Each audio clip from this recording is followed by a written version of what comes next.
This is a lateral lunge, can be really tricky. Sometimes we see it performed really wide, knee going out, maybe kind of turning out onto the foot. What I want you to think about doing is taking a narrower stance than you think you might need to. We really want to focus on shifting into the hip. That is the beauty in this movement, is getting that shift back. It's kind of a hinge / squatty movement and loading over the stance leg. So as I go into the lateral lunge, thinking about hip shifting and getting that hip back in space, watching where my sternum is living. So if I feel my whole thorax or my whole upper body kind of twisting towards that leg, I want to think about everything kind of coming and facing forward and exhaling my ribs back in space so that my ribs aren't flared out. I want a nice long exhalation.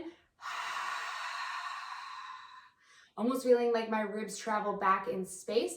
As I go into the lateral lunge, I load onto the stance side, thinking about nose over knee over toes, really getting into the back side of the glute, watching we're not hip hiking or side bending, but really feeling the length through the back side and the glute. We can load the weights at the bottom, load them at the top, or work with a single weight.